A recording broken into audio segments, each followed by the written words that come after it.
Good evening, everyone, and thank you for joining me in this sunset edition of Philosophy in the Forest. I'm Shasta, and I'm joining you from the big island of Hawaii. And this evening, I will be discussing Plotinus, the Hellenistic philosopher who was born in Egypt and died in Italy in the year about 270 AD, or our Common Era. And he was actually the founder of Neoplatonism, which is the revival of Platonic ideas. And he'll go on to influence early Christians like St. Augustine of Hippo. And his book, the Ennead, he explores the nature of beauty and what is the soul. And to Plotinus, the beautiful is the eternal and the source of well-being. And everything that's beautiful is a part of our intellect and a reflection of the soul's own beauty.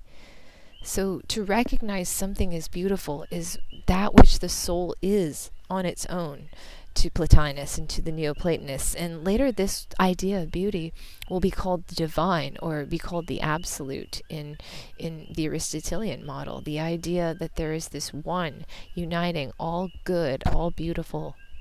And beauty is a part of the soul to Plotinus, but an individual has to actually practice looking at beautiful things. And by this looking at and recognizing and coming to know that which is beautiful around them, people actually develop their soul, their intellect, and their ability to recognize even more beauty, so they're able to fill up with more beautiful things, and the world itself begins to sort of unfold as a more beautiful place. And Plotinus actually says that when we learn to recognize things as beautiful, our intellect begins to develop. And this is what differentiates the human species and what makes us special and maybe capable of these vast mystical insights. In the Ennead, Plotinus investigates the essence of beauty and its connection to the soul, and argues that beauty is this divine virtue and a concept that causes delight, and this delight is like a shock to the system.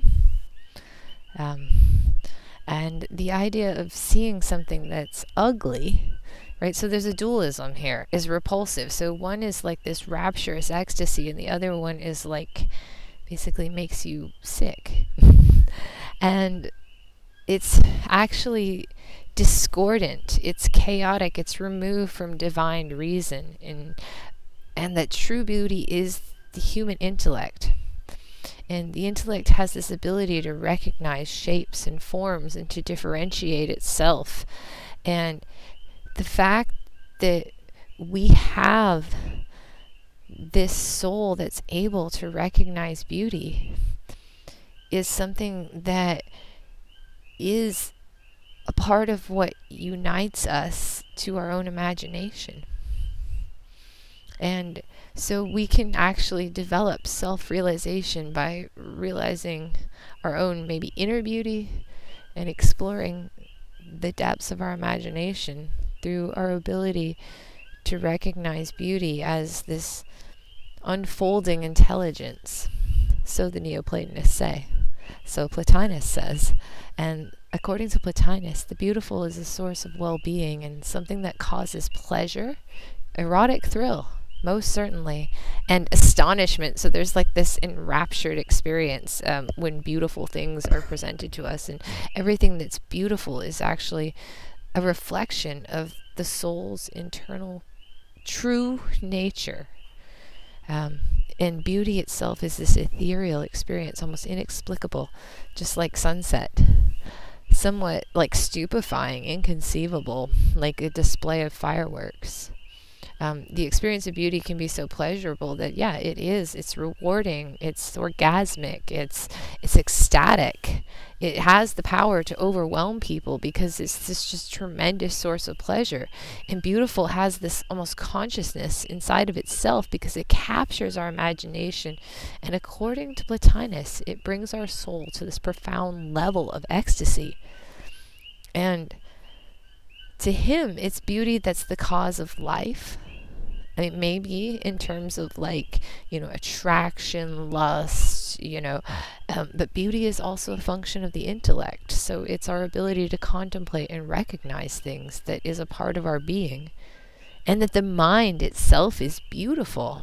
So this idea of philosophy, strengthening the mind, questioning things, is being a part of what is beautiful. The idea of appreciating things, appreciation is beautiful. So Plotinus, he believed that beauty is a part of the soul, that it's formed, it's a function of the soul. It's a reflection of something that's divine, though, inside of the soul. And the fact that, we have this part of us in itself that recognizes itself, sort of like a mirror going in upon itself, is this like gravitational pull of like the essential beauty in life towards the soul, recognizing the beauty like an Ouroboros that's very, very beautiful, that looks upon itself as beautiful.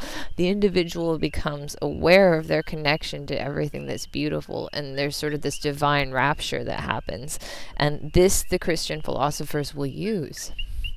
And so because Plotinus also has this duality of an ugly soul who can't recognize beauty and everything is dreadful, and this is like his concept of wickedness, that these people, that these souls who can't recognize beauty are destined to live a murky life that are packed with basal desires. And only when we learn to appreciate the divine beauty that we can recognize ourselves as a part of the divine itself. And so he says that we have this strength to avoid this avoidance of things that are ugly and things that are repulsive, and that if we work with self-control, we can merge with the beautiful. And that this is the process of intellectual development, is the way that through self-control people temper their desires, wake up and embrace what's true beauty. True beauty is this profoundness. It's something that is more pleasurable and good because it is in itself the mind functioning philosophically and imagining the world around it. And that in itself is this collapsing beauty. And so thank you guys. And thank you for joining me for this sunset edition of Philosophy in the Forest. Aloha.